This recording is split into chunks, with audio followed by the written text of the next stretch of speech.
আমন্ত্রণ সবাইকে road two democracy অনুষ্ঠানে সঙ্গে আছি আমি সেলিম আমরাও খান। অনুষ্ঠানটি শুক্র থেকে রবি এই 3 দিন এই সময়ে আরটিভিতে নিয়মিত সম্প্রচার হয়। দর্শক, অনেক জল্পনা কল্পনার অবসান ঘটিয়ে আত্মপ্রকাশ করেছে জুলাই অভ্যুত্থানে নেতৃত্ব দেওয়া তরুণদের নতুন রাজনৈতিক দল জাতীয় নাগরিক পার্টি। দলটির লক্ষ্য সেকেন্ড রিপাবলিক প্রতিষ্ঠা করা আর তা পূরণে নতুন সংবিধান প্রণয়নে সংসদের আগে গণপরিষদ নির্বাচন চান জুলাই অভ্যুত্থানের নায়করা। জাতীয় নাগরিক পার্টিকে স্বাগত জানিয়েছে বিএনপি, জামাত সহ অধিকাংশ রাজনৈতিক দল। তবে এনসিপির সেকেন্ড রিপাবলিক এবং গণপরিষদ নির্বাচনের দাবি নিয়ে প্রশ্ন তুলেছেন বিএনপির স্থায়ী কমিটির সদস্য সালাউদ্দিন আহমেদ।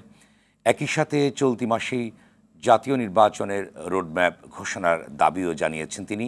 এদিকে এনসিপি যেন কিংস পার্টির না হয় এবং অন্তর্বর্তী সরকারের নিরপেক্ষতা নিশ্চিতে ছাত্র উপদেষ্টা সহ সরকারের প্রতিনিধিত্বকারী জাতীয় নাগরিক পার্টি সংশ্লিষ্ট ছাত্র প্রতিনিধিদের পদত্যাগের দাবি জানিয়েছেন কেউ কেউ। এমন প্রেক্ষাপটে দর্শক, আজ আমাদের আলোচনার বিষয় নতুন দল, প্রত্যাশা ও প্রশ্ন। আর এ বিষয়ে আলোচনার জন্য আজ আমাদের সঙ্গে স্টুডিওতে আছেন বিএনপির জাতীয় নির্বাহী কমিটির সদস্য আবু নাসির মোহাম্মদ রহমতুল্লাহ এবং জাতীয় নাগরিক পার্টি যুগ্ম আহ্বায়ক সারোয়ার তুষার। এছাড়া অনলাইনে যুক্ত আছেন নিউ ইয়র্ক বাংলাদেশ প্রেস ক্লাবের সভাপতি মনোয়ারুল ইসলাম। দর্শক, আপনি আলোচনায় অংশ নিতে পারেন, টেলিভিশনের পর্দায় দেখা নম্বরে ফোন করে প্রতিক্রিয়া দিতে পারেন, জানাতে পারেন মতামত, প্রশ্ন করতে পারেন, লিখতে পারেন ফেসবুকেও। যাচ্ছি মূল আলোচনা বিষয়ে নতুন দল, প্রত্যাশা ও প্রশ্ন। প্রথমে শুরু করতে চাই আবু নাসির মোহাম্মদ রহমতুল্লাহ, আপনাকে দিয়ে শুরু করতে চাই। আপনাকে স্বাগত। নতুন দল আত্মপ্রকাশ করেছে গতকাল এবং সেই দলের আপনি নির্বাহী কমিটির সদস্য, জাতীয় নির্বাহী কমিটির সদস্য। আপনাকে স্বাগত। আপনি বলুন যে আপনারা বেশ কয়েকটি বিষয় এখানে আমরা গণমাধ্যমে পেয়েছি যে আপনারা দলের কয়েকটি লক্ষ্য আছে, সেটি হচ্ছে যে আপনারা সেকেন্ড রিপাবলিক করতে চান, অন্যদিকে সংবিধান নতুনভাবে সংস্কার করতে চান। এই আদর্শ আপনারা বলতে চেয়েছেন। এর ভিতর দিয়ে নানা রকম বিষয় আপনারা বিশ্লেষণ করেছেন। আসলে যদি বিস্তৃত বিশ্লেষণ করেন যে কেন রিপাবলিক, কেন সংবিধান হবে নতুন প্রণয়ন। আপনাকে ধন্যবাদ এবং শ্রদ্ধেয় সহ আলোচক, তাকে আমার পক্ষ থেকে শুভেচ্ছা। মূলত বাংলাদেশে আমরা এই গণঅভ্যুত্থানটা যে কারণে করতে হয়েছে সেটা ছিল যে বাংলাদেশে একটা আমাদের, এটা দেখবেন আপনি, সংবিধান সংস্কার কমিশনও বলেছে যে বাংলাদেশে একটা সাংবিধানিক স্বৈরতন্ত্র ছিল এবং গত 15 বছর আমরা একটা ফ্যাসিজমের মধ্যে ছিলাম, ফ্যাসিবাদের মধ্যে ছিলাম। ফলে এই গণঅভ্যুত্থানটা স্রেফ ক্ষমতার হাত বদলের জন্য আসে নাই। এখানে যে ধরনের এক ব্যক্তি কেন্দ্রিক ক্ষমতা কাঠামো ছিল সেটাকে সংস্কার করা কিংবা এটাকে গণতান্ত্রিক করার জন্য একটা গণতান্ত্রিক রাষ্ট্র ব্যবস্থা করা দরকার এবং সেখানে সংবিধান, যে বিদ্যমান যে সংবিধান আছে তার যে অগণতান্ত্রিকতা, এটা একটা বড় প্রশ্ন। সে কারণে আমরা এই দল করার আগের থেকেই বলেছিলাম যে একটা গণতান্ত্রিক সংবিধান, আমরা যখনই সংবিধান কথাটা ব্যবহার করেছি ততক্ষণই বলেছি যে গণতান্ত্রিক সংবিধান, একটা গণতান্ত্রিক সংবিধান করতে হবে এবং গণতান্ত্রিক রাষ্ট্র করতে হবে, যে কারণে রাষ্ট্র সংস্কারের বিভিন্ন যে প্রস্তাব আছে সেগুলো সারতে হবে। এই কারণেই আমরা বলেছি যে সেকেন্ড রিপাবলিক, যার মানে হচ্ছে আসলে আমরা প্রথম রিপাবলিকের মধ্য দিয়ে মুক্তিযুদ্ধে একটা স্বাধীন দেশ পেয়েছি, কিন্তু আনফর্চুনেটলি আমরা স্বাধীন দেশের উপযোগী যে একটা রাষ্ট্র করতে হবে, গণতান্ত্রিক রাষ্ট্র, সেটা আমরা করতে ব্যর্থ হয়েছি, আমরা করতে পারি নাই। এবং এভাবেই চলেছে, কম বেশি, কখনো বেশি কখনো কম। কিন্তু আপনি দেখবেন কখনোই যেটাকে বারবার গণতন্ত্র বলা হচ্ছে, এটা মূলত আসলে একটা নির্বাচনী স্বৈরতন্ত্রের মতো। বাংলাদেশে আমাদের যে আপনি 3 জোটের রূপরেখা আছে, সেই 3 জোটের রূপরেখায় একটাও তো ওই দলগুলো পূরণ করে নাই, শুধুমাত্র সংসদ প্রতিষ্ঠা করা ছাড়া। এবং সেখানেও একটা বড় গোঁজামিল হচ্ছে, সংসদকে তারা মনে করেছে সার্বভৌম। সংসদ কখনো একটা রাষ্ট্রের সার্বভৌম হতে পারে না, সার্বভৌম হচ্ছে জনগণ। তো এই জিনিসগুলো আছে, এটাই আমাদের ঐতিহাসিক যে আমাদের বাংলাদেশের ইতিহাস সম্পর্কে আমাদের যে রিডিং এবং যে পর্যালোচনা, সেখান থেকে আমাদের কাছে মনে হয়েছে এই জিনিসগুলো স্বার্থে যেন কখনো আবার কেউ দেখবেন বাংলাদেশে ফ্যাসিজম বলি আর স্বৈরতন্ত্র বলি, এগুলো কিন্তু কায়েম হয়েছে নির্বাচিত সরকারের মধ্য দিয়ে। আপনি নির্বাচন করে ক্ষমতায় এসছেন, এরপরে আর মানে ক্ষমতা থেকে যেতে চাচ্ছেন না, এটাই ঘটেছে বাংলাদেশে। তাহলে কেউ যেন একদিনও নির্বাচনের বাইরে ক্ষমতায় থাকতে না পারে, মানে নির্বাচন ছাড়া, এবং কেউ যেন ক্ষমতায় এসে স্বৈরতান্ত্রিক হয়ে উঠতে না পারে, সেজন্য আমরা রাষ্ট্র কাঠামোর গণতান্ত্রিক সংস্কার এবং একটা নতুন গণতান্ত্রিক সংবিধানের কথা বলেছি। এটাই হচ্ছে সেকেন্ড রিপাবলিক, যেটা আসলে আপনি বলতে পারেন ফ্রান্সে যেমন ঘটেছে যে মনার্কি থেকে ডেমোক্রেসিতে যাওয়া বা বুর্জোয়া লিবারালিজম যেটা তারা বলে, আমাদের এখানে রোডম্যাপটা হচ্ছে ফ্যাসিজম থেকে গণতন্ত্রের উত্তরণ। আমরা সেই প্রক্রিয়ার মধ্যে আছি, সে কারণে আমরা ওই জিনিসটাকে আমরা সেকেন্ড রিপাবলিকের কথা বলেছি, যার মধ্য দিয়ে আসলে ফার্স্ট রিপাবলিক যে বাস্তবায়িত হলো না, মানে আপনার মুক্তিযুদ্ধের যে আশা আকাঙ্ক্ষা, এটা যে বাস্তবায়িত হলো না ওই সময়কার রাজনৈতিক দলগুলোর কারণে, এই মুক্তিযুদ্ধ দায়িত্বকে আবার আমরা জনগণের কাছে নিয়ে আসতে চাই। 24 এবং 71 এখানেই আমরা একটা যোগাযোগ দেখি যে এর মধ্য দিয়ে 71 এবং 24-এর মাঝামাঝি বা বাংলাদেশের জনগণের মাঝামাঝি এই যে 72 সংবিধান, তার একটা সেকেন্ড আমি একটু শেষ করি। 72 যে সংবিধান, বিদ্যমান যে সংবিধান আছে, এটা একটা বাধা হয়ে দাঁড়িয়ে আছে, দেয়াল হয়ে দাঁড়িয়ে আছে। এটাকে আমরা এই কারণে বলেছি যে এটাকে বাতিল করে দিয়ে আপনি একটা নতুন গণতান্ত্রিক সংবিধান করেন, তাহলে মুক্তিযুদ্ধটা বাংলাদেশের জনগণের কাছে আসবে। এইখানেই সেকেন্ড রিপাবলিক, 24-এর গণ অভ্যুত্থান, গণপরিষদ নির্বাচনের যে কথাগুলো আমরা বলছি, এখানেই সেগুলোর প্রাসঙ্গিকতা। কিন্তু অনেকে বলবার চেষ্টা করেছেন স্যার, অর্থাৎ সেটা হচ্ছে যে আপনি ফ্রান্সের উদাহরণ দিলেন, কিন্তু যুক্তরাষ্ট্রে 1776 সালে যে স্বাধীনতা যে ডিক্লারেশন হলো, ফিলাডেলফিয়া ডিক্লারেশন, এবং সেখানে একটা সংবিধান ডিক্লারেশন প্রোক্লেমেশন অর্ডার করা হলো, এবং পরবর্তী পর্যায়ে 1861 থেকে 1865 সাল পর্যন্ত যে গৃহযুদ্ধ হলো, কিন্তু ওরা সংবিধানকে সেই প্রোক্লেমেশন ইন্ডিপেন্ডেন্সকে চেঞ্জ করে, পরিবর্তন করেছে, বিকাশের সুযোগ আছে, কিন্তু সেটাকে বাতিল করে নেই। তাহলে এই বিষয়টিকে আপনারা কি, আমাদের প্রেক্ষাপটে কি সংশোধন করা যায় না কেন? অনেকে বলবার চেষ্টা করেছেন যে 71-এর মুক্তিযুদ্ধের ভিতর দিয়ে যে সংবিধানটা প্রণীত হয়েছে, 72 সংবিধান, সেখানে ধারাবাহিক ঐতিহ্য এবং আপনার সংগ্রামের ধারাবাহিকতা আছে তার ভিতর দিয়ে।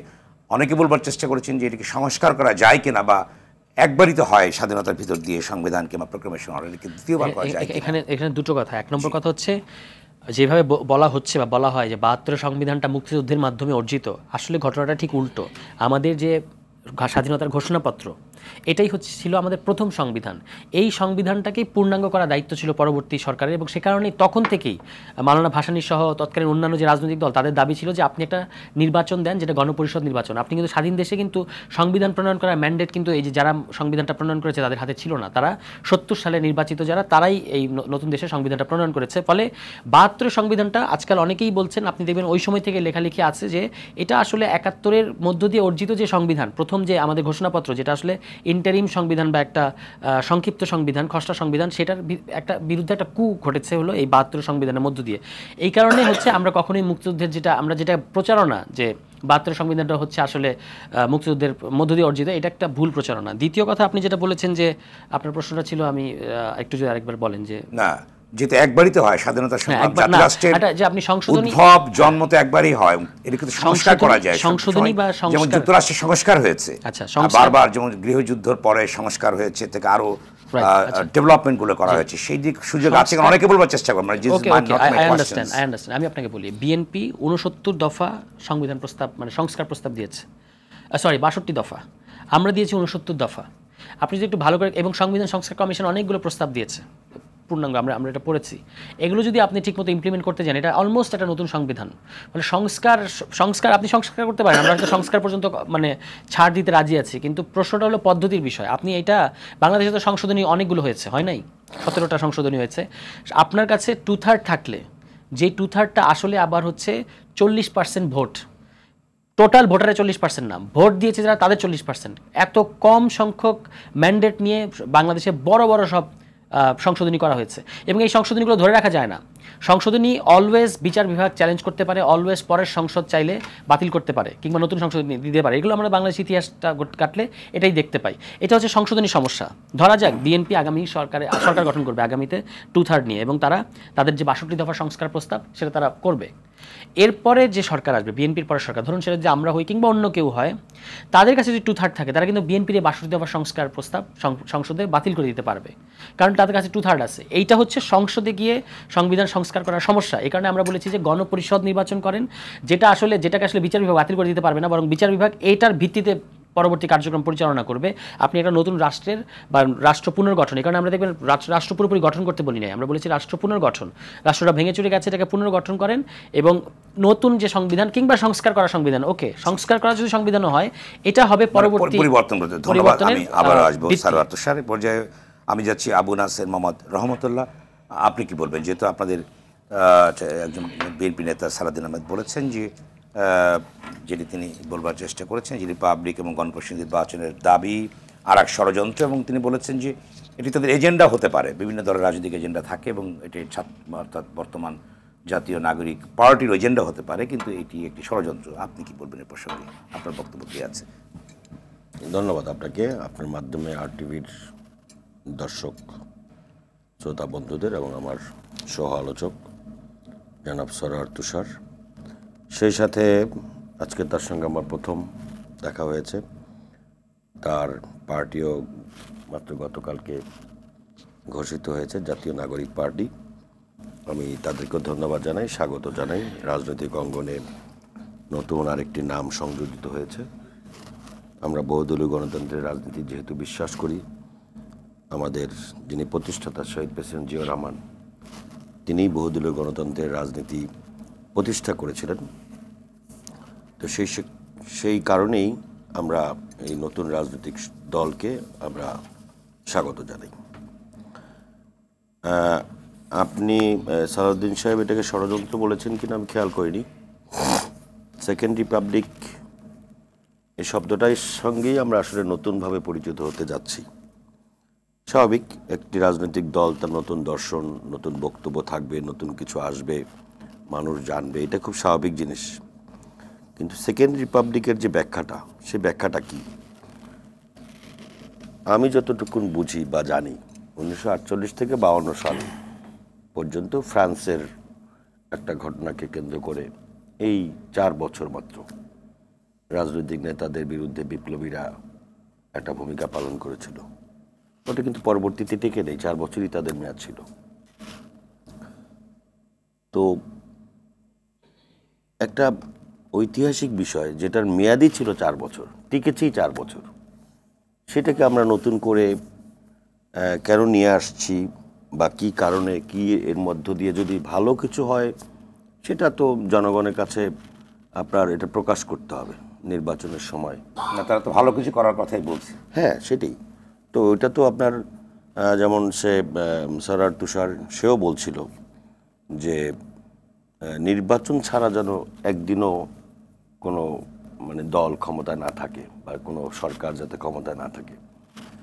তো নির্বাচনের সময়ই তো রাজনৈতিক দলগুলো তাদের যে ডিক্লারেশন আছে, তাদের যে ম্যানিফেস্টো আছে, তাদের কর্মপন্থা, সেগুলো মানুষের কাছে প্রকাশ করে, মানুষের কাছে দেওয়ার পরে এরপর জনগণ বিবেচনা করে তারপর কিন্তু তাদের নিজের মতামত প্রকাশ করে। সেখানে গিয়ে যদি আমি বলি হ্যাঁ জনগণ তাহলে এইটা করবে কেন, জনগণ 40%কে কেন দেবে, জনগণ 90%, এখন জনগণ কি করবে সেটাও যদি আমি হাত পা বেঁধে ধরি, তখন তাহলে বহুদলীয় গণতন্ত্র থাকে না। তো আমাদের এই যে একটা বিতর্ক যে সংবিধান বাতিল করে দিতে হবে, এবং আপনিও যেটা বলছিলেন মহান মুক্তিযুদ্ধের মাধ্যমে অর্জিত আমাদের বাংলাদেশ, এই বাংলাদেশে একটি সংবিধান রচিত হয়েছে এবং সেই ধারাবাহিকতায় বাংলাদেশ পরিচালিত হয়ে আসছে। প্রয়োজনে প্রয়োজনে সংবিধান পরিবর্তন হয়, এটা আমাদের দেশে যেমন হয়েছে, পৃথিবীর বহু দেশে এরকম উদাহরণ আছে। আমরা বলি যে সংবিধান কোনো কোরআন বাইবেল না, যেটা পরিবর্তন করা যাবে না।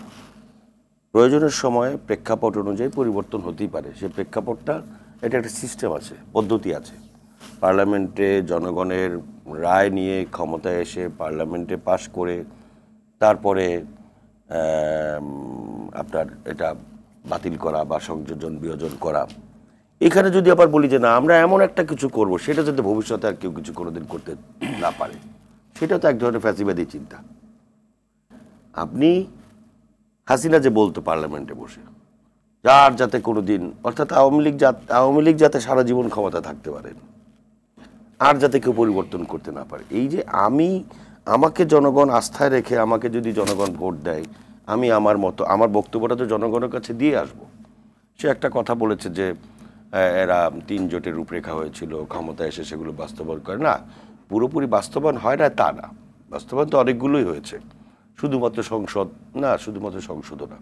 আবার সংসদ সার্বভৌম হচ্ছে, সংসদ কি কথার শব্দটা কি জনগণ সার্বভৌম বলতে বলেছে। হ্যাঁ, কিন্তু সংসদটা কি কি যেন একটা কথা বলেছে, 3 জোটের রূপরেখা ছিল যে সংসদ হবে সার্বভৌম। হ্যাঁ, তো সংসদ সার্বভৌম হইতে পারে। তো যেই সংসদ জনগণের ভোটে নির্বাচিত, সেটাই তো জনগণের সংসদ। তো সংসদ যদি সিদ্ধান্ত নয়, সেটা জনগণের সিদ্ধান্ত। অর্থাৎ জনগণ তার প্রতিদিন সকালবেলা ঘুম থেকে উঠে একটা কথা বলবে না যে আজকে আমরা এইটা বললাম, আপনারা করেন।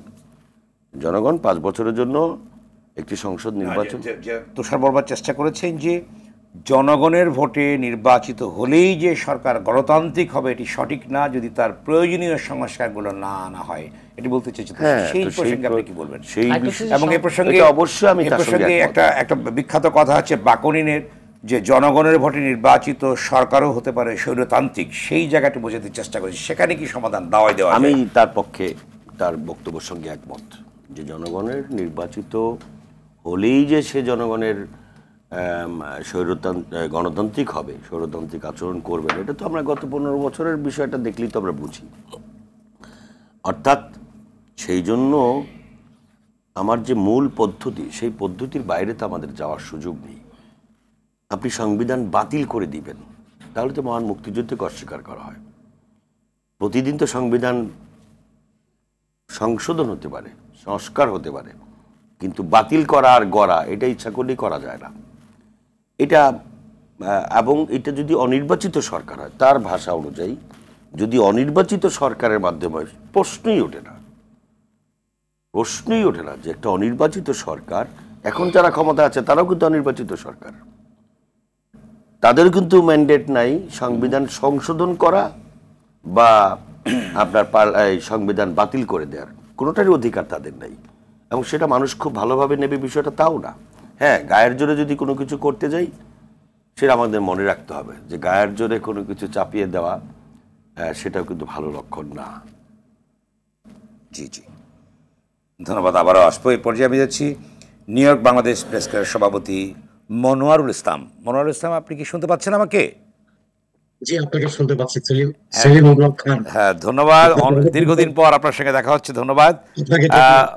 মনোয়ার, আপনি বলুন যে আমাদের এখানে বেশ কিছু ডিবেট শুরু হয়েছে। আপনি জানেন যে 5ই আগস্টের যে তুমুল গণ আন্দোলনের পরে নানা রকম মেরুকরণ হচ্ছে বাংলাদেশে, বিশেষ করে বাংলাদেশের তরুণ সমাজ একটি নতুন মেরুকরণ করবার চেষ্টা করছে। সেই ক্ষেত্রে তারা নতুন দলের আবির্ভাব হয়েছে, মানুষের প্রত্যাশা বেড়েছে, তাদের প্রত্যাশা আছে। সেক্ষেত্রে যে দুটি বিষয় নিয়ে ব্যাপক আলোচনা হচ্ছে, সেটি হচ্ছে যে সংবিধানকে তারা পরিবর্তন করতে চায়, অন্যদিকে সেকেন্ড রিপাবলিক ঘোষণা তাদের অন্যতম এজেন্ডা, এবং অনেক অনেক বিষয়গুলো আছে। এই প্রসঙ্গে তাদের দলটিকে আপনি কীভাবে মূল্যায়ন করছেন, বা এজেন্ডাগুলো কী কী মূল্যায়ন করছেন? ধন্যবাদ সেলিম উল খান, আপনাকে অনেকদিন পর আপনার সাথে দেখা হলো এবং কথা হচ্ছে। ধন্যবাদ। নতুন একটি রাজনৈতিক দল হয়েছে, বিশেষ করে তরুণ প্রজন্ম যার নেতৃত্বে এসছে, অবশ্যই সাধুবাদ জানাই। গণতান্ত্রিক প্রক্রিয়ায়, কালচারে যে কারোর রাজনৈতিক দল করার অধিকার রয়েছে, তাদের সামর্থ্য যদি থাকে। 5ই আগস্টের একটি পট পরিবর্তনের পর যে প্রেক্ষাপটটা তৈরি হয়েছিল জুন জুলাইতে বৈষম্য বিরোধী ছাত্র আন্দোলনের প্রেক্ষাপটে, এবং তাদের এক দফা তাদের যে কোটামুক্ত চাকরি ব্যবস্থা চালু করা, সেই বিধিবিধান বাতিল করা, এবং পরবর্তীতে ফ্যাসিবাদের বিরুদ্ধে এক দফার আন্দোলনে তারা নেতৃত্ব দিয়েছে, এটা সারা জাতি জানে, অনস্বীকার্য। এবং সেই আন্দোলনে শুধু ছাত্ররা না, আপামর জনতা, বিভিন্ন রাজনৈতিক দল প্রত্যক্ষ পরোক্ষভাবে সহায়তা করেছে। এরপর নতুন পট পরিবর্তনের পর তাদের মধ্যে একটা আকাঙ্ক্ষা তৈরি হয়েছে যে তারা জাতি গঠনে, জাতি পুনর্নির্মাণে এবং বাংলাদেশের রাজনৈতিক সংস্কৃতির পরিবর্তনে তারা একটা ভূমিকা রাখতে চায়। সেই আকাঙ্ক্ষা থেকে একটি তাদের রাজনৈতিক দল হয়েছে। আমার প্রশ্নটি হচ্ছে যে একটি রাজনৈতিক দল গঠনের ক্ষেত্রে তাদের যে আকাঙ্ক্ষা, অবশ্যই সাধুবাদ জানানো দরকার। আজকের যে সরকারটা গঠিত হয়েছে, বলা যায় যে ইউনূস সাহেবের সমর্থনে বা ইউনূস সাহেবকেই তারা এই পদে একটা চাকরি দিয়েছেন। ডক্টর ইউনূসের নেতৃত্বে একটি অন্তর্বর্তীকালীন সরকার গঠিত হয়েছে, এবং এই দলটি গঠনের ক্ষেত্রে সাধারণ মানুষের একটা মেসেজ আছে। সেই মেসেজটি হলো, সে সরকারের ছত্র ছাওয়ায় এই দলটি গঠিত হচ্ছে কিনা। ওকে সাধুবাদ জানাই নাহিদ সাহেবকে, যে যিনি পদত্যাগ করে এই দলের প্রধান হয়েছেন শুধু তরুণ নেতৃত্ব দিয়ে। এবং এটা কিন্তু আমি একটু অস্বীকার করব না, এবং বলতে চাই যে 5ই আগস্টের আগ পর্যন্ত যেভাবে ছাত্র সমাজ, জনতা, আপামর বৃদ্ধ বনিতা যেভাবে এই সমন্বয়কদের সাথে ছিল, তাদের সাথে কাঁধে কাঁধ রেখে আন্দোলন করেছে, তারা কি বুকে হাত দিয়ে বলতে পারবে সেই সাধারণ মানুষ, সেই গৃহবধূ, সেই রাজনৈতিক দলগুলো আজকে তাদের পিছনে আছে? আজকে মব জাস্টিসের নামে যেগুলো করা হচ্ছে, আইন শৃঙ্খলার যেভাবে অবনতি হয়েছে, আজকেই দেখলাম পাবনাতে 40টি গাড়িতে অবরোধ করে ডাকাতি করা হয়েছে। মুক্তিযুদ্ধের চেতনার কথা বলেন আর বাংলাদেশ সংবিধানের কথা বলেন, সংবিধানটা আমার হাতে আছে। এইখানে জনগণের জনগণ শৃঙ্খলা ও জনস্বার্থের স্বার্থে আইনের দ্বারা আরোপিত যুক্তিসঙ্গত বাধা নিষেধ সাপেক্ষে শান্তিপূর্ণভাবে নিরস্ত্র অবস্থায় সমবেত হওয়ার যেমন রাইট রয়েছে, তেমনি দল করার অধিকার রয়েছে। কিন্তু আমাদের ছাত্র বন্ধুরা আজকে বাংলাদেশের যে অবস্থা, বিশেষ করে আইন শৃঙ্খলার, এইটিকে শান্তি অবস্থায় ফিরিয়ে আনতে কতটুকু অবদান রাখতে পেরেছেন? আজকে আমার ছাত্র নেতৃত্বরা যারা সমন্বয়ক, তারা এই গত 7 মাসে একটি ঘটনা উল্লেখ করতে পারবেন যে আপনারা এই সরকারকে সহযোগিতার জন্য, একটি অবাধ সুষ্ঠু নিরপেক্ষ নির্বাচন আয়োজনের জন্য, আইন শৃঙ্খলা ফিরিয়ে আনার জন্য একটি কাজ করেছেন, একমাত্র দল গঠন ছাড়া? আবার সংবিধানের বিতর্কে তুলেছেন মহান মুক্তিযুদ্ধে বিসর্জন, অর্জন, যেটাই বলেন আপনারা, জাতি একটি 72 সংবিধান পেয়েছে। ডক্টর কামাল হোসেন ক্যাটাগরিক্যালি গতকাল বলেছেন যে এই সংবিধানের যতগুলো অসঙ্গতি রয়েছে এগুলো সংশোধন করতে, সংস্কার করতে কারো বাধা নেই, কিন্তু সাধারণ মানুষ একটি সংবিধানকে ডাস্টবিনে ফেলে দেবেন, সেটা কি গ্রহণ করবে? বরং হ্যাঁ, যেমন আমরা যুক্তরাষ্ট্রে থাকি, আমরা বলি যে যুক্তরাষ্ট্রে অনেক ভালো দিক আছে, এখানকার সংস্কৃতি অনেক খারাপ দিক আছে। খারাপ দিকগুলো অ্যাভয়েড করে আমরা তো ভালো দিকগুলো গ্রহণ করতে পারি। এই সংবিধানের যে মৌলিক চেতনাগুলো রেখে ভালো দিকগুলো আমরা গ্রহণ করি, খারাপ যেগুলো আছে, যেগুলো গ্রহণযোগ্য নয়, যেগুলো অসংগতিপূর্ণ, সেগুলো সংস্কার করি। পুরো সংবিধানটা ফেলে দেওয়ার মধ্যে ক্রেডিট কোথায় এবং মানুষেরা কিভাবে নিচ্ছে? বাংলাদেশের নাম পরিবর্তন বা সংশোধনের প্রস্তাব আছে, 30 লক্ষ বলি আর আমরা 3 লাখই বলি। দেশের মানুষ আত্মহুতি দিয়ে, নারীরা তাদের সম্মান বিসর্জন দিয়ে এই দেশটা অর্জন করেছে। আমরা আবেগের বশবর্তী হয়ে একটি স্বাধীন দেশে মৌলিক যে কাঠামোগুলোর উপর আঘাত হানতে পারি না। এ বিষয়ে আমাদের সবাই নজর রাখা উচিত। আমি অবশ্যই বলবো, জনপ্রতিনিধির কথা বলছেন, অন্তর্বর্তী সরকার বলেন আর তত্ত্বাবধায়ক সরকার বলেন, তাদের প্রধান দায়িত্ব থাকবে দুটি।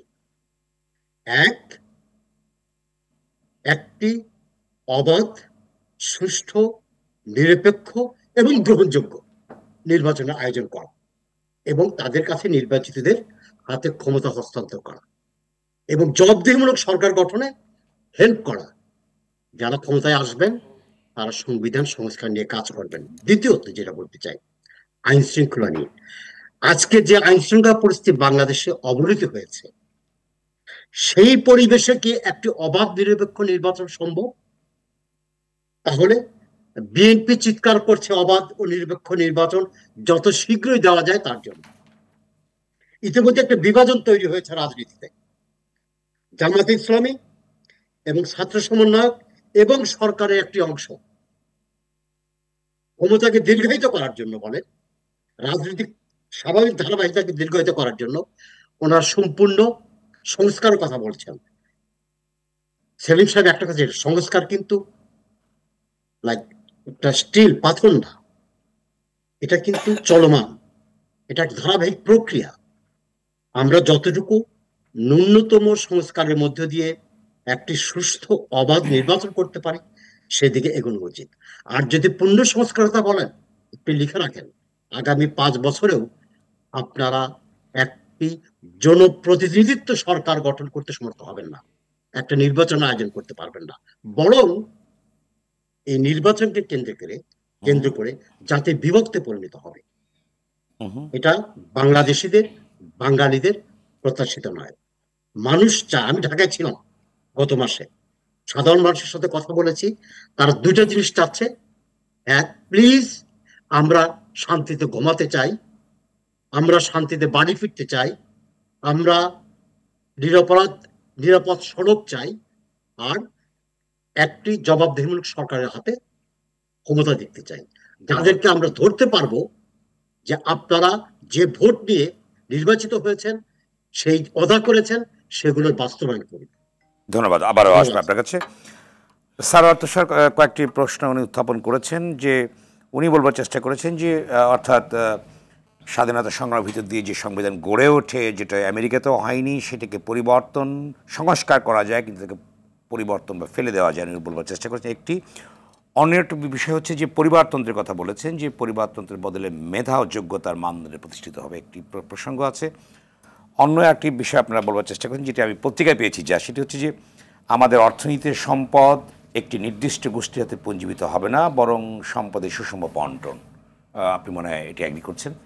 কিন্তু একটি পুঁজিবাদী ব্যবস্থায় সম্পদ তো মানুষের কাছে পুঞ্জীবিত হয়, এটাকে আপনারা কীভাবে প্রতিরোধ করবেন? যেখানে একজন 1000 কোটি টাকার মালিক হবে আর একজন একটা স্ট্রিট বেকার হবে, এটাই তো ক্যাপিটালিস্ট ফর্মের ইকোনমিক বিষয়টা আছে। আপনারা কীভাবে এই সমন্বয়গুলো করবেন? আমাদেরকে পরিবারতন্ত্রের জায়গাটা আপনারা কী করছেন?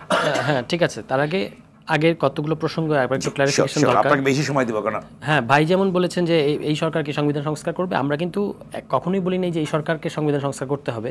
এই সরকার নিজেও দাবি করছে না। এই সরকার, আমরা পদ্ধতির উপর জোর দিচ্ছি যে সংবিধানটা আপনি কোথায় গিয়ে সংস্কার করবেন, বা ধরেন সংস্কারই, আমরা তো নতুন গণতান্ত্রিক আমরা বলেছি গণপরিষদ নির্বাচন করতে চান, তো নির্বাচন যদি এজেন্ডা হয়, গণপরিষদ নির্বাচনে অসুবিধাটা কোথায়? আমরা কিন্তু ইভেন এটাও বলি না যে সংসদের আগে গণপরিষদ নির্বাচন। আমরা বলেছি এমন একটা নির্বাচন করেন যে নির্বাচনের মধ্যে দিয়ে যারা নির্বাচিত হবে তারা গণপরিষদ গঠন করবে এবং তারা আসলে প্রথমত এই যে সংবিধান সংস্কারটাই করবে ধরেন, ঠিক আছে। তারপর সংবিধান সংস্কার শেষ হলে তারপর তারা আইনসভা কিংবা পার্লামেন্টে রূপ নেবে, ওই একই মানে সভা, ঠিক আছে। ফলে একটা নির্বাচনের মধ্য দিয়ে আসলে দুটো কাজ করা যাবে। সম্প্রতি এটা আইন উপদেষ্টার কথার মধ্য দিয়ে এরকম আভাসই পাওয়া গেছে, এটা একটা সম্ভাবনা আকারে আছে। সেটা নিয়ে আরও ব্রডার ঐক্যমত দরকার রাজনৈতিক পরিসরে। কিন্তু এরকম বলা উচিত না যে অনির্বাচিত সরকার যারা তারা কীভাবে সংবিধান সংস্কার করবে। আমরা তো এই গণপরিষদ তো অনির্বাচিত হবে না, এটা নির্বাচিত গণপরিষদ হবে, যেটা 70 সালে আমাদের সর্বশেষ হয়েছিল। এটা গেল একটা প্রসঙ্গ।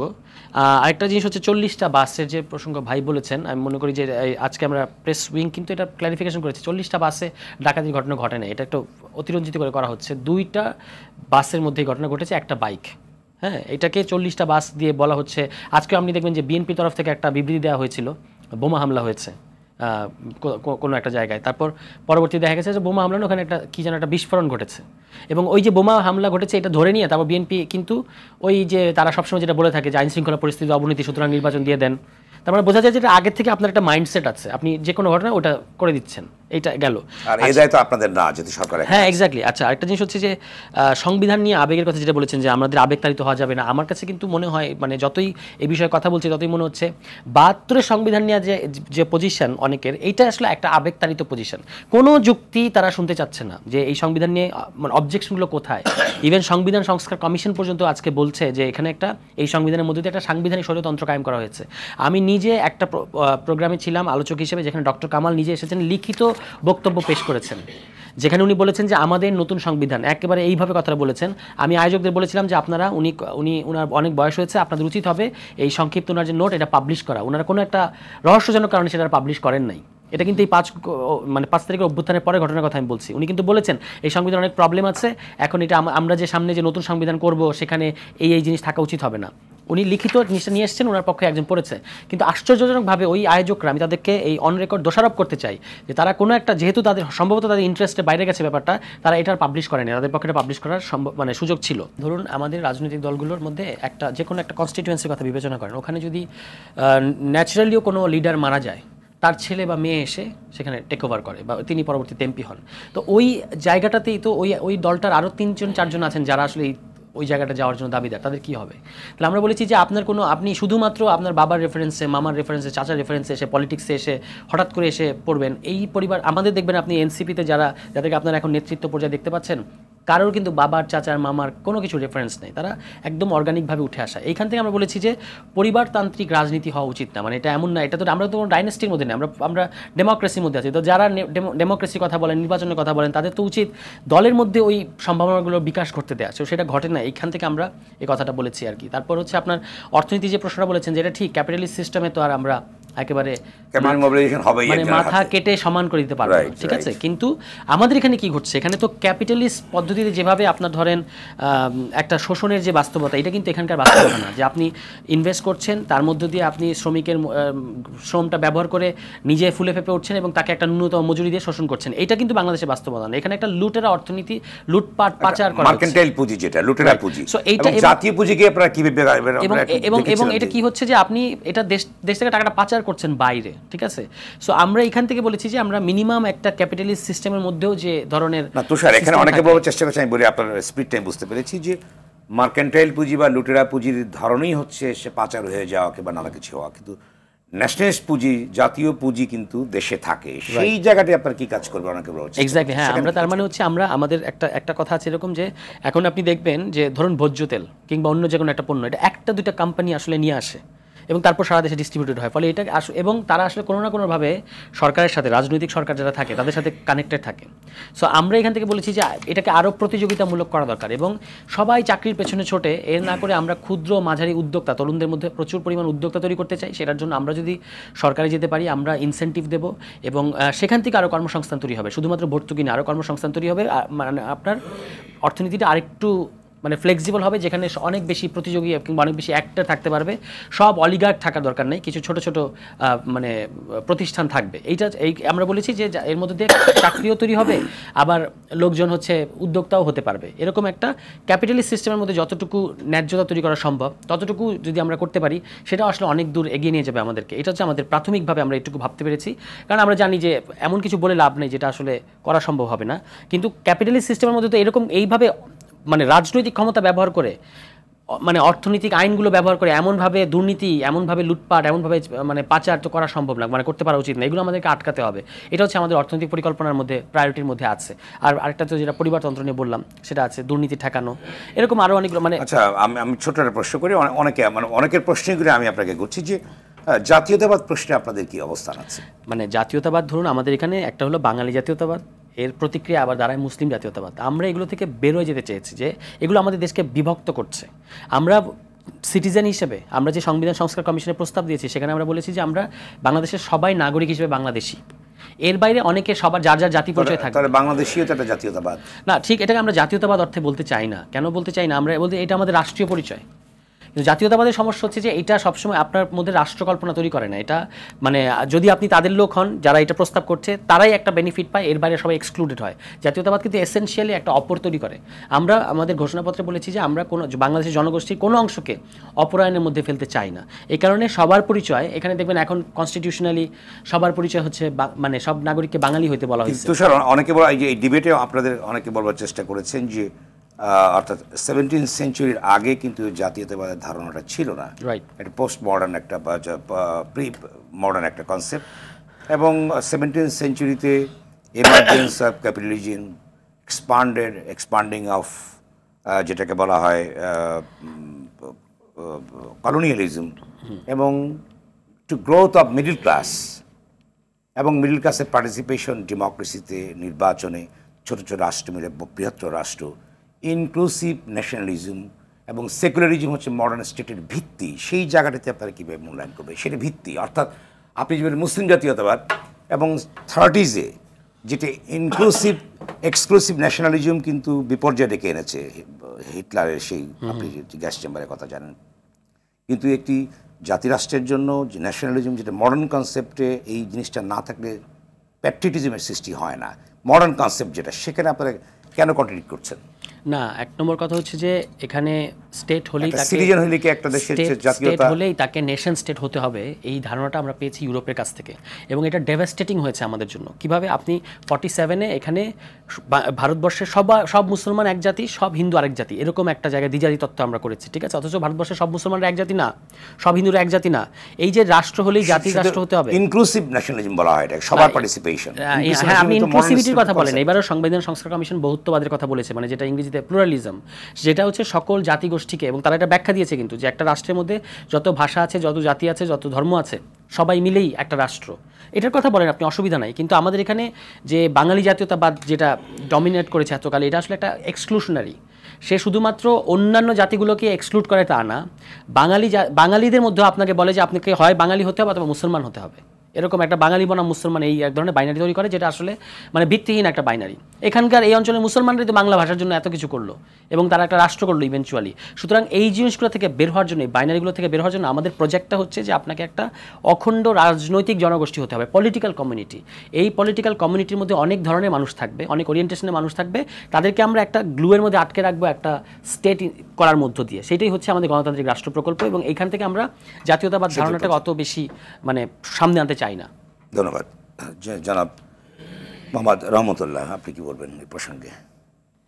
কোন প্রসঙ্গ তো এই যে বিষয়গুলো আমরা বেশ ডিবেট করেছি, যে আমার বিষয়টা হচ্ছে প্যাট্রিয়টিজম, বিভিন্ন বিষয়গুলো হচ্ছে নতুন রাজনৈতিক দল, তার তো অনেক ধরনের বক্তব্য থাকবেই, বিভিন্ন প্রেক্ষাপটে তাদের বিভিন্ন মতামত থাকবেই। আমার প্রশ্নটা হচ্ছে যে তাদের যে বক্তব্য, সেই বক্তব্যগুলো নিয়ে তার সঙ্গে বা তাদের সঙ্গে আমার তো মতবিরোধে যাওয়ার প্রয়োজন নেই। একটা রাজনৈতিক দলের এক একটা দর্শন থাকতেই পারে, নতুন দর্শন তৈরি হইতে পারে বিভিন্ন প্রেক্ষাপটে। আজকে যদি বলা যায় ৭২ সংবিধান, উনি বললো যে না এটা একটা আবেগের জায়গা, হ্যাঁ আমি বলবো আবেগের জায়গা। ৭২ সংবিধান মহান মুক্তিযুদ্ধ উত্তর পরে যে সংবিধান তৈরি হয়েছে সেটা অবশ্যই আবেগের জায়গা। যারা মুক্তিযুদ্ধের চেতনাকে বিশ্বাস করে, মুক্তিযুদ্ধের চেতনাকে লালন করে, তো এখন এটা নিয়ে আমার সঙ্গে তো তার ডিবেট করার প্রয়োজন নেই। তার রাজনৈতিক দর্শনটা যখন নির্বাচন হবে, যার যার রাজনৈতিক দর্শন, যার যার রাষ্ট্র সংস্কারের চিন্তা ভাবনা, যার যার রাজনৈতিক আবেগের জায়গা বা রাজনীতিতে কোন জায়গায় থাকবেন না থাকবেন, এগুলো একটা নির্বাচনের সময় জাতির কাছে ম্যানিফেস্টো আকারে প্রকাশ করা হয়। সেখানে জনগণ চিন্তা করবে যে হ্যাঁ তাদের দর্শনটা সঠিক, অতএব তাদের দর্শনের পক্ষে আমরা মতামত দিই। এটা হচ্ছে আমার এক দাগে কথা আর কি। এখন আপনি ধরেন যেমন সরওয়ার তুষার একবার বলতে গিয়ে বললেন যে বিএনপির মহাসচিব একটা বিবৃতি দিয়েছেন, বিবৃতি দিয়ে তারপর উনি বলার চেষ্টা করেছেন যে এই যে আইন শৃঙ্খলা খারাপ, তার মানে নির্বাচন দিতে হবে। তাহলে কি নির্বাচনটা এমন একটা খারাপ জিনিস যে নির্বাচনের কথা বলা যাবে না? দপ্তর থেকে হয়তো কোনো কারণে একটা বক্তব্য এসেছে বা একটা ইনফরমেশন ছিল, ইনফরমেশন ভুল হইতেই পারে, পরবর্তীতে সেটা আবার ব্যাখ্যা দেওয়া হয়েছে। এটা ভুল জায়গা, ভুলটার সাথে সংশোধন করে, এটা তো কোনো অন্যায় কাজ না। এখন সে একজন রাজনৈতিক নেতা, বয়স তার যাই হোক না কেন, এখন সে তার বক্তব্যটা হলো কি যে এই যে এখন আইন শৃঙ্খলা অবস্থা খারাপ, এটা নির্বাচন দিতে হবে। তাহলে মনে হলো যে নির্বাচন চাওয়াটাই একটা অন্যায় কাজ। তো একটি স্বাধীন বলতে চেয়েছি কিছু কমিটমেন্ট আছে সংস্কারের, যে একই প্রক্রিয়া নির্বাচন হলে তো সংস্কারগুলো হবে না। এবং দেখবেন প্রত্যেকটা জিনিস প্রত্যেকটা বক্তব্য নিয়ে আসার সাথে সাথে যে এই নির্বাচন, এই যে সংস্কার কমিশন, তারাও কিন্তু এটা চাচ্ছে। তার মানে কি সংস্কার কমিশনের বক্তব্যটাকে প্রচার করার জন্য একটা টিম তৈরি করা হয়েছে যে তারা তাদের পক্ষে ময়দানে কাজ করবে। তাহলে কি গভর্নমেন্টের এই যে আপনি বলতেছেন যে কিংস পার্টি যাতে তারা না হয়, আজকে তাদের ওখানে ডিসি সাহেবের ওখান থেকে চিঠি দিয়ে বাস ভরে ভরে তারপরে কালকে মিটিংয়ে লোকজন নিয়ে আসছে, এটার দ্বারা কি প্রমাণ হয়? কিংস পার্টি আমরা বলতে চাই না, তারা স্বীকার করতে রাজি না, কিন্তু এগুলো তো আমরা ওরা তো পদত্যাগ করেই আসছে। হ্যাঁ, তো পদত্যাগ করে আসছে, তাহলে আবার বাস ভরে লোকজন আসলো কিভাবে? এটা কি একটা রাষ্ট্রের দায়িত্ব? এটা কি ডিসির দায়িত্ব? এটা কি সরকারের দায়িত্ব যে আরেকটা রাজনৈতিক দলের সবাই লোকজন পাঠাইতে হবে রাষ্ট্রীয় খরচে? তো এগুলো আপনার ধরেন বিতর্ক করার জন্য তারা তো আমাদেরই পরবর্তী প্রজন্ম, তাদের সঙ্গে তো আমাদের বিতর্কটাও মানায় না। অতএব বিতর্ক ডিবেট ওয়েলকাম করে না, ডিবেট ওয়েলকাম করে, ডিবেট তো খামোখা ডিবেট করা এটাও তো কোনো ভালো কাজ না। আমার বক্তব্যটা হচ্ছে সোজা, সেটা হচ্ছে আমি যা যা করতে চাই, আপনি যা যা করতে চান রাষ্ট্রীয় ব্যাপারে, সেখানে আপনাকে যাইতে হবে জনগণের কাছে। এবং জনগণের কাছে যাওয়ার জন্য এখন আপনি যদি বলেন যে না, জনগণের কাছে যাওয়ার জন্য আপনি যে এই পথে যাচ্ছেন এইটা জনগণের কাছে যাওয়া যাবে না, জনগণের কাছে যাইতে হবে ওই দিক দিয়ে। এটা তো আমার ওই পদ্ধতি যদি আমাকে স্টাবলিশ করতে হয়, তাহলে জনগণের কাছেই যাইতে হবে যে আমি এইভাবে আপনার কাছে আসতে চাই, আপনি কি এটা অনুমোদন আপনি বলছেন করেন? নির্বাচনটা অনিবার্য জরুরি। হ্যাঁ, কারণ আমি ধন্যবাদ, আমি আজকে সকালে বাজার করেছি তো, জি। রমজান মাসে আমি নিজে সয়াবিন তেল বাজারে পাই নাই। আগেও তো ছিল তাই। না আগে সেইবারও তাই। এরকম তো ভাই, এরকম না। ধন্যবাদ, আমি আবার আসবো। মনোয়ার ইসলাম, আমি মনোয়ার ইসলামের কাছে যাই।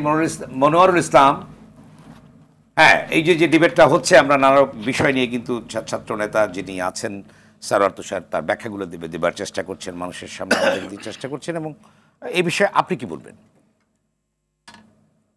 ধন্যবাদ যেহেতু সেলিম ভাই জাতীয়তাবাদ আপনাকে। প্রশ্ন নানা আমি একটু কিছু। তুষার স্যারের বক্তব্যকে কেন্দ্র করে আমি একটু বলতে চাচ্ছি। আপনারা একটি নতুন দল করেছেন, আপনাদের কথা আপনারা ভুলে যাবেন, এটা কোনো বিষয় না। কিন্তু জনতার কাছে যাওয়ার সুযোগ আপনারা এখনো পাননি। সেই সুযোগটা তৈরি করার জন্য আপনারা হেল্প করবেন। আমি আবারও বলছি যে সংস্কার যেটা বলছেন, একটা ন্যূনতম সংস্কার করে, যেমন একটা বিষয় এসছে যে একটানা পরপর দুবার কেউ সরকার প্রধান থাকতে পারবেন না বা প্রধানমন্ত্রী হতে পারবেন না। This good idea.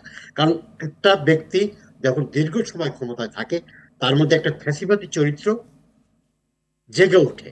সেই জায়গায় জবাবদিহিমূলক যদি 2 টার্মের জন্য একজন প্রধানমন্ত্রী নির্বাচিত হয়, পরবর্তীতে যদিও তার দল মেজরিটি পায়, একজন অন্য ব্যক্তি সেখানে প্রধানমন্ত্রী নির্বাচিত হবে। আমার কথা হলো, রাজনৈতিক সংস্কৃতিটাকে, জনগণের মধ্যে রাজনৈতিক সংস্কৃতিটাকে যদি আপনি ঢুকাতে না পারেন, তাদের চর্চাটা না করেন, একদিনেই একটা সংসদ নির্বাচনের মধ্যে দিয়েই বাংলাদেশ একটি স্বর্গীয় ভূমিতে পরিণত হবে না। একটি গণতান্ত্রিক চর্চার মাধ্যমে 1টি 2টি 3টি নির্বাচন যখন স্বাভাবিকভাবে হবে, তখন গণতান্ত্রিক মূল্যবোধের মধ্যে দিয়ে এই যে রাজনৈতিক সংস্কৃতিটার কিন্তু পরিবর্তন হবে, মানুষের আচার আচরণের পরিবর্তন হবে, রাজনৈতিক নেতৃত্বের পরিবর্তন হবে। পরিবারতন্ত্রের কথা বলছেন, আমি ব্যক্তিগত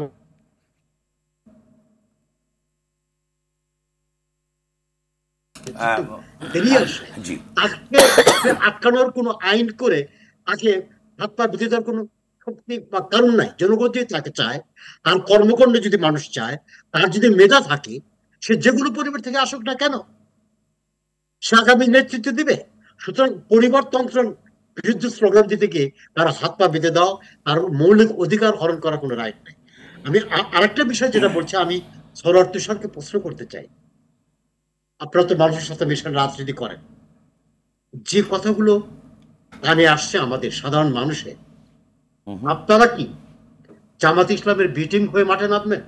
বা আগামীতে যদি নির্বাচন হয়, সেটা কি কোনো রাজনৈতিক ঐক্যবদ্ধ প্ল্যাটফর্মে যাবেন, নাকি জামাতের সাথে বা কিছু ছোট ছোট রাজনৈতিক দলের সাথে একটা প্ল্যাটফর্ম করে নির্বাচন করবেন? এই ব্যাপারে কি কোনো আপনার বক্তব্য আছে সরোয়ার সাহেব? ধন্যবাদ। তুষার, ঠিক আছে, ওকে। প্রথম কথা হলো, ভাইয়ের একটা জিনিস বলি, যে উনি বলেছেন রাষ্ট্রীয় খরচে, এটা কিন্তু ঠিক কথা না। পিরোজপুরে যে ঘটনাটা, এটা হলে আমরা যখন একটা জিনিস বলে দিলাম, তার আগে আমাদের একটু বেশি খোঁজ নেওয়া উচিত। ওখানে ঘটনাটা ঘটেছে, প্রেস উইং থেকে এটার ব্যাখ্যা দেওয়া হয়েছে যে শহীদ পরিবার গিয়ে অনুরোধ করেছে জেলা প্রশাসককে যে আমাদের যাওয়ার জন্য, কারণ বাস মালিকরা, আপনারা এটা খুব সঙ্গত কারণে, যখন ইয়াংরা 5টা বাস চাচ্ছে, তখন অনেক প্রশ্ন তৈরি হয় যে এরা কী না কী করবে, বাস মালিকরা একটা শঙ্কার মধ্যে থাকে। তখন তারা বলেছে, মানে জেলা প্রশাসকের কাছে অনুমতি নেন। তখন শহীদ পরিবার এই অনুমতিটা নেওয়ার কারণে 5টা বাসে শুধুমাত্র জেলা প্রশাসক বলেছেন যে তাদেরকে ঢাকা যেতে দেন। কোনো টাকা পয়সা খরচ, জ্বালানি খরচ থেকে বাস ভাড়া খরচ, এগুলো কিচ্ছু জেলা প্রশাসক দেয় নাই বা জিসি অফিস দেয় নাই। সুতরাং এটা হচ্ছে, আপনি ধরেন যখন আমাদের একটা সমাবেশ থাকে ঢাকায়, তখন আপনার সরকারের কাছ থেকে মাঠ নিতে হয় না অনুমতি, বা একটা বাস কোথায় রাখবেন, এটা সেইটুকুই ঘটনা। এটাকে যেভাবে ফুলিয়ে ফাঁপিয়ে দেখানো হচ্ছে, ব্যাপারটা একদমই তা না। আচ্ছা, এরপরে হচ্ছে যে ভাই অনেকগুলো প্রশ্ন করেছেন, মধ্যে একটা হলো জামায়াত ইসলাম নিয়ে। এটা আমরা মানে খুব দুঃখজনক হচ্ছে কি, যে বিএনপি এটার সবচেয়ে বড় ভিকটিম আওয়ামী লীগ আমলে, যে বিএনপি হাইফেন জামাত, যাহা বিএনপি তাহাই জামাত, এই প্রচারণাটাই চলেছে। ঠিক আছে, যতই বিএনপি বলার চেষ্টা করেছে আমরা আলাদা, কিন্তু তারা কোনো লাভ হয় নাই। কেন এটা করেছে? কারণ হচ্ছে আওয়ামী লীগ এবং দিল্লির একটা পরিকল্পনা হচ্ছে বাংলাদেশকে নিয়ে, যে এটা সবসময় সেকুলার বনাম ধর্ম, এরকম একটা বিভাজন তাকে রাখতে হবে। এখন আওয়ামী লীগ চলে যাওয়ার পরেও তাকে এই বিভাজনটা তো রাখতে হবে। এই বিভাজনটা রাখার জন্য এখন বিএনপি অনেক বেশি একটা, সেকুলারিজমের সঙ্গে কি ধর্মের কোনো কন্ট্রাডিকশন আছে? মানে সেটা তো একটা ডিফারেন্ট আলোচনা। আমরা বাংলাদেশে চর্চিত সেকুলারিজম যে সমালোচনাটা করি, এটা হচ্ছে একটা সেকুলার ক্রিটিক অফ সেকুলারিজম, কোনো ধর্মীয় জায়গা থেকে এটা আসে না। কিন্তু সেকুলারিজমের কোনো ক্রিটিক হবে না, তাহলে এটা সেকুলারিজমই না, তাহলে এটা থিওলজি, যেটা সমালোচনা করা যাবে না, তাই না? ফলে আমাদের এই ক্রিটিকটা বুঝতে হবে যে এটা ক্রিটিকটা শুধুমাত্র থিওরির জায়গা থেকে আসছে না, এটা যেভাবে চর্চিত হয়েছে, এটা যে হিস্ট্রি, এটা যেভাবে অনেকগুলো ব্যাপার আছে, সেই তর্কে আমি ঢুকছি না। কিন্তু আমি বলছি যে এই যে সেকুলার বনাম ইসলামের একটা ডিভিশন এখানে করা হয়, হ্যাঁ, এটা হচ্ছে সবচেয়ে প্রলয়ঙ্কারী, যে একদিকে সেকুলার ফোর্স, আরেকদিকে ইসলামপন্থী ফোর্স। এবং এখন এই যে জামায়াত ইসলাম নিয়ে যে ধোঁয়াশাটা তৈরি করা হচ্ছে, জামায়াত ইসলাম একটা আলাদা দল, আমরা একটা আলাদা নতুন দল হিসেবে দাঁড়াচ্ছি, আমরা বলেছি যে আমরা 300 আসনে প্রার্থী দিতে চাই, পরবর্তীতে আমাদের কারোর সাথে কোনো জোট হবে কি না সেটা পরের বিষয়, কিন্তু আমরা কি বলেছি যে আমরা জামায়াত ইসলামের সাথে জোট করতে চাই? তাহলে কেন আমাদেরকে বারবার জামায়াত ইসলামের সাথে, এটা কিন্তু ওই যে রাজনৈতিক দল করেছে, অনেক কিছু শুনতে হবে আপনাদের। না ডেফিনেট, কিন্তু ওই যে বারবার আপনি বলতে যখন এই যে যেমন উনি বললেন, এটা কিন্তু খুব অফেন্সিভ কথা, আমি আশা করবো উনি এটা উইথড্র করবেন, যে জামায়াত ইসলামের তারা B team. What does it mean? এটা তো কোনো, এটা it should not be any decent language যে আপনারা কি জামায়াতের বি টিম। একটা নতুন দল এসেছে, অনেক প্রশ্ন আপনারা করবেন এবং অনেক সমালোচনাও করবেন, কিন্তু এইভাবে বলা উচিত না। তুষার, আমি একদম 1 মিনিটের ভিতরে আছে, আপনি 30 সেকেন্ডে বলুন। জনাব আবু নাসের মোহাম্মদ রহমতুল্লাহ, একদম একটু কনক্লুশন করে 30 সেকেন্ডে বলুন আপনি। যদি কারো মাকে খুন করে কেউ, তবুও কিন্তু একটা ব্যাখ্যা আছে যে আমার মা এই কারণে আমার মাকে খুন করছি। আপনার একটু স্পষ্ট তো লেখা আছে ডিসি অফিস থেকে যে জাতীয় নাগরিক কমিটির সভায় যোগদানের জন্য বাস দেওয়া হলো। তারা তো অর্থবৃত্ত দেয়নি, তারা অনুমতি না, ওই বাসটা ব্যবহার করার, একটা রাজনৈতিক দলের ব্যানারে ওই বাস ব্যবহার করার কোনো বিধান আমাদের দেশে আছে কিনা, বা এটা ন্যায়সঙ্গত কিনা, আপনি শেষ কথা বলুন যে আমাদের গণতন্ত্রের ভবিষ্যৎ বাকি। গণতন্ত্রের ভবিষ্যৎ যদি ঠিক রাখতে হয়, অন্য কোনো দায়িত্বই সরকারের নাই, শুধুমাত্র এই মুহূর্তে আইন শৃঙ্খলার উন্নয়ন এবং উন্নয়ন করতে হবে, মানুষের ক্রয় ক্ষমতার মধ্যে দ্রব্যমূল্য নিয়ে আসতে হবে, নির্বাচনের একটি অবাধ নির্বাচনের প্রস্তুতি। মনোয়ারুল ইসলাম, আপনি আপনার শেষ বক্তব্য দিন। আমি যেটা বলতে চাচ্ছি যে তুষার সরোয়ার যেটা বললেন, এটা কিন্তু আমার ব্যক্তিগত কথা না, এটা কিন্তু যেমন কিংস পার্টি হিসাবে অনেকে তাদেরকে অভিযোগ করার চেষ্টা করছে, বা তাদের সংগঠন যেটা, সেটার মধ্যে শিবিরে অনেক নেতৃত্ব, উচ্চ লেভেলের ব্যক্তিবর্গ সংশ্লিষ্টতার কথা শোনা যাচ্ছে। আমাদের সময় একদম নাই, সেই সন্দেহ থেকে বলেছি যে সেটা জামাতের বি টিম বা কিংস পার্টি হিসাবে কাজ করবে কিনা। আমি শেষ কথা যেটা বলতে চাই, যে জাতীয় নাগরিক কমিটি যেভাবে সংস্কারের কথা বলছেন, যেভাবে জবাবদিহিতার কথা বলছেন, আজকে 28 তারিখে যে সমাবেশটা তারা করলেন, সেই সমাবেশের অর্থ কোথা থেকে আসলো, তার কি একটি শ্বেতপত্র জনগণের সামনে তুলে ধরবেন?